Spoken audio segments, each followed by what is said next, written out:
They are one of the largest companies here in the US. Another one that I use here with an air gun. But to give it additional strength, that the frame, this is the top bar, this is the bottom bar, and these are the sides. That the top bar would not leave everything else and just come out by itself. I put an extra staple inside here, and an extra staple inside here. Can you use wood glue, or would that Wood hurt glue. the bees? I use wood glue. Okay. I use wood glue. Chamber or the deep box. You start off with 10 frames. There are also 8 frame boxes, but this is a 10 frame box. Some beekeepers are starting to go to the 8 frames because the 2 outer frames tend to have less bees. So, and they sort of tend to stay more in the center. So by eliminating that extra 2 frames, they're more concentrated just in where they were working. You have there in your hand with the foundation. When it's built up like this, I borrowed this from a hive this morning. You can see the plastic here. Yeah. And you can see where they built the comb on the foundation. It's like building a house. 6 of these in nectar to make 1. Wow. That my drying of the honey was drier than what they produce. In that honey is heavier than water. The honey that I extracted the year before, I had it in a bottle. The honey that I dehumidified, I put it on top of the honey from last year. The one that I extracted, that I dehumidified, was darker than the one from the previous year. So the darker honey is on top, lighter honey is below. Honey is heavier than water. Next day I came, the darker honey was at the bottom, the lighter honey was on top. Huh. They have this side, which is medium, which is what they usually use. There's another one a little shorter, about this much shorter. They call it a shallow super. This is called a medium super.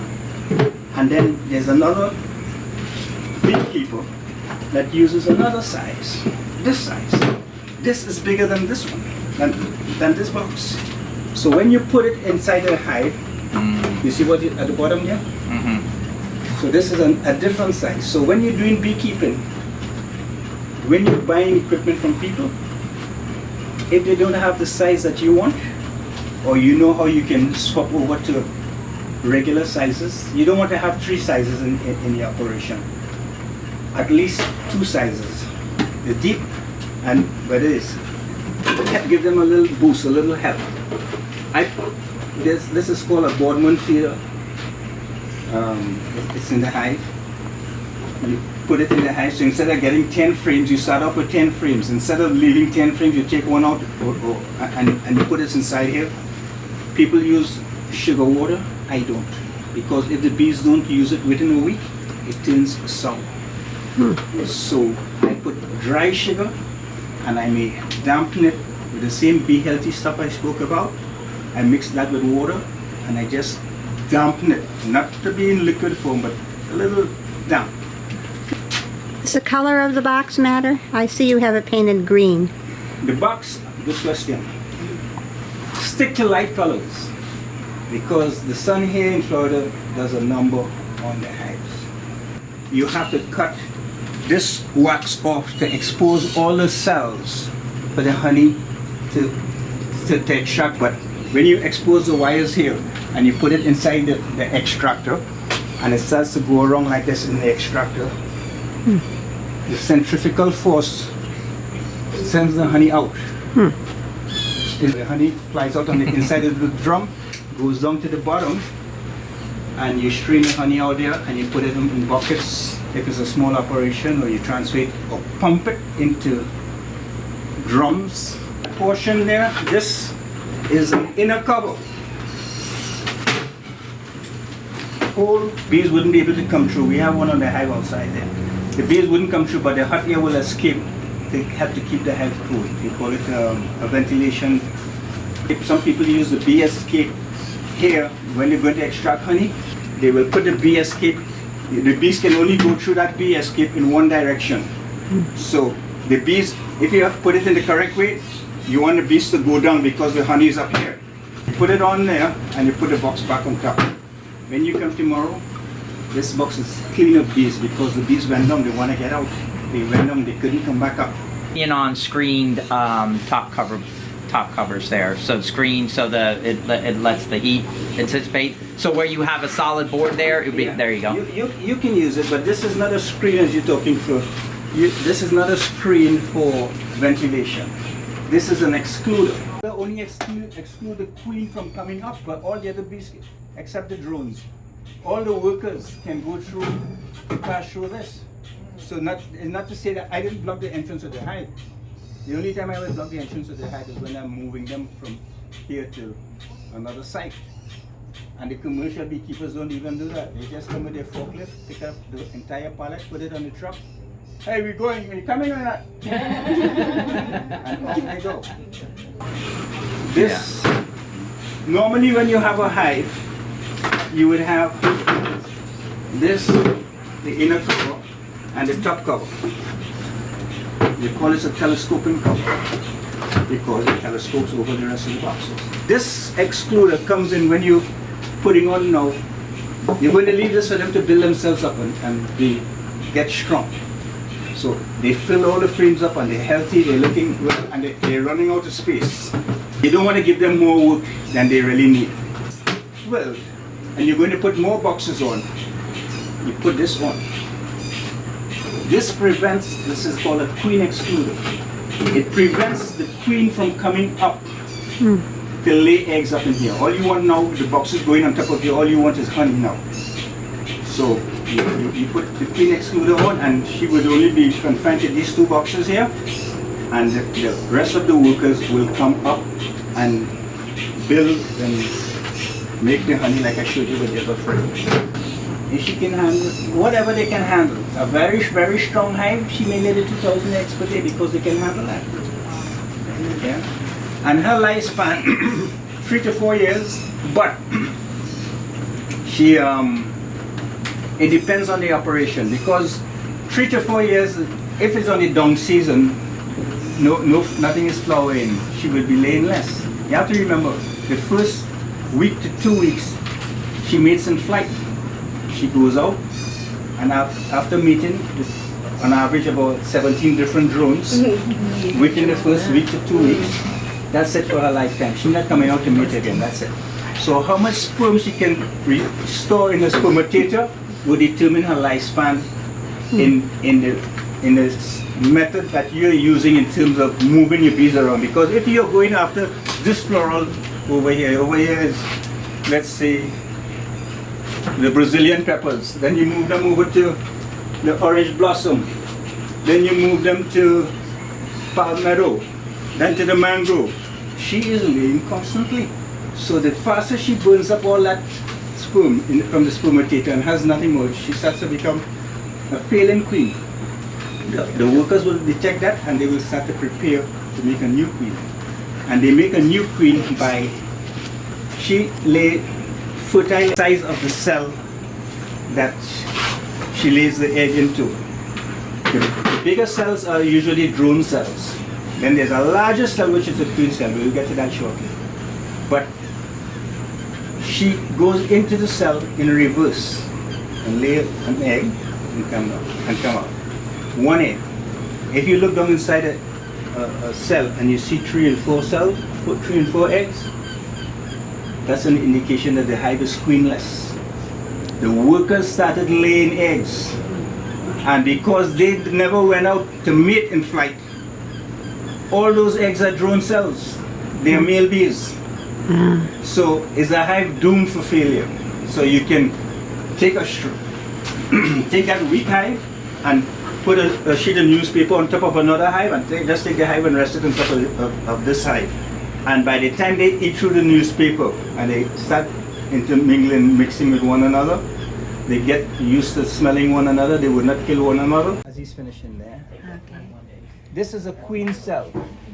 Queen cells usually point down. All the other cells are usually horizontal with a little slope upwards. That white stuff that the larva is resting on, that's the royal jelly. So when people are telling you, hey, I want some royal jelly. Okay, you're going to pay for it.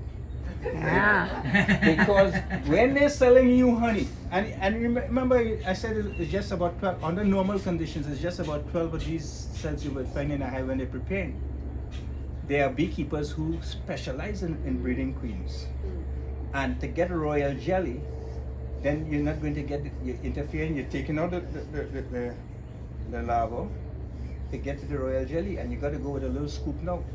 So you going to the queen and the drone seldom feed themselves. They are fed by the other working bees. The drone only purpose is to mate the queen bee. They mate in flight, and upon his job falls backwards like that and dies because his body parts are gone with the queen. And that's an indication for another drone to say, hey, my turn. They want to know. This is just a picture of a beekeeper inspecting a hive. Yeah, this is one. And his arms are not covered. Yeah. Yeah. Why is that? I don't wear gloves either. As a matter of fact, when I have long sleeves like this, I fold them up so the bees wouldn't get down inside here. I fold it back up to my elbow. Oh. So they would not get inside here, because when they're down like this, oh God, you know. Oh, okay. So I fold it up here, and sometimes I tend to think like, you go to someone's yard and there are dogs.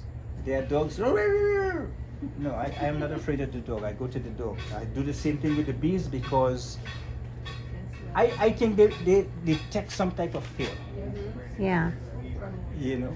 Uh-huh. Dawn was with me a couple of weeks ago, and I sense a little fear with Dawn. Even though she came there, she was a bit reserved, and the bees let her knew that hello, you're not as brave as Mr. Butcher. So they left one with her on her hand. You know, you remember that, Dawn? Yeah. A swarm leaving the hive. I remember I said within the first, as soon as they leave the hive, they're heavy. They're looking for a place to land and regroup before they move to a location. Well, this is what it looks like when they go on a tree or a branch. And what's nice about getting them when they are like this is that you can go with your little clippers and cut all the branches that they are not in, and leave like the main branch and leave that for last, and just pick the whole thing up and walk with it to wherever you want to put it, whether you want to put it in this side or whether you want to kill them. I wouldn't want to kill them if they're like this, because this is easy money. You have a hive here. This can cost you about $150. These bees, not to remove it, you know. If you wanted to buy these bees, it could be about $150. Have you actually bought Here or in bees? Trinidad? I hear. No, the bees here I buy queens, Okay. and once you put queens, you know your source of your queens. Right. That even if your bees are vicious or what was it? Defensive. Protective. Even if the bees are protective, I gotta make it, give a nice twist Yeah. to it so Yeah. they're not aggressive. They're Yeah. protective. If you put docile queens in, Okay. the eggs is about 3 weeks for them to hatch. So when she starts to lay, in the height of the honey season, the regular bees may only live about 3 to 4 weeks. Yeah. In the off season, they live about 3 to 4 months. Right. So in about 3 to 4 months, you would see a change over from that aggression, Okay. protectiveness, to a more docile. Okay. So that's how you get around now. And that's what I would like to do to Trinidad, but it's a hassle to get queens down there. So Yeah. a seasoned beekeeper, they tend to be a little smaller, but you know them by the aggression, by the protectiveness. Can you talk about pheromones and that? So like I was stung by in one of my bees, and I went inside real quick and took out the venom sac and all that, and then I put witch hazel on there because I read that if a bee smells another bee's sting, it senses that I died protecting the hive, sting here. Is that true? I think so, more so with the Africanized Okay. with the Africanized bees. But you attending to bees, you don't have time. The trick is when you get stung by a bee, you want to get that sac out of your skin as quickly as possible, because even though the bee may have taken off and left the sac and it's inside with you, that sac is still pumping the venom in, because it's a little sac outside, and the venom, if you leave it there, there will be a little like a white pimple kind of thing, a small white pimple you will see there, and within an hour or so, it disappeared because all went into your skin. So you want to get that out as quickly as possible, so there's less venom getting into your skin. You know. Just pull it. I was gonna say you just. I used to raise bees in New Jersey before moving to Florida. At the end of fall, they start preparing for winter. The hive is being downsized and downsized and downsized. The workers stop feeding the drones and start dragging them out. Hey, you're no longer needed, get out. Ooh. Because they're only going to utilize the food. And we are preparing for winter, we need food to get us up through. You actually see them stinging them and dragging them out. The heat that the bees generate inside the hive, if this is not there, they stay in a cluster over different sections of the hive. The condensation falls back on them, and then they freeze to death. Oh, I see. So you see clusters of bees and you want to know why they die. Yeah, 42, okay. Anything above 42 degrees, they will come out and see if there's anything. Even if there's snow on the ground, they will come out and see if they can get something. And then they go back into the hive. They come out and they take their poop and they go back in their hive. You know? But anything below 42 degrees, 43 degrees, they're inside there in a cluster. And in that cluster, they move around the hive. If it becomes very cold and they're not moving at all, they can have honey a frame or two over, but they're not moving because they slowly change positions to keep warm. Who's on the outside of the cluster will move inside, who on the inside come outside, just to stay warm. And if that's not happening because it's very, very cold, they can have frames inside a hive, a frame or two over, and they wouldn't get it, and then next thing you know, you have, because it was too cold for too long, you have a dead hive. What we didn't talk about was the worker. The worker has different duties to do during her lifespan. They pollinate is one job. They collect nectar to make honey. And you can use them for many different things. I use bees as security. At my bee house, I have a hive right next to the door. So beekeepers now are into pollinating, and honey becomes a sideline. So much so in California they can't even get enough that they bring in bees from Australia on pallets by air. Wow. To put in the almond.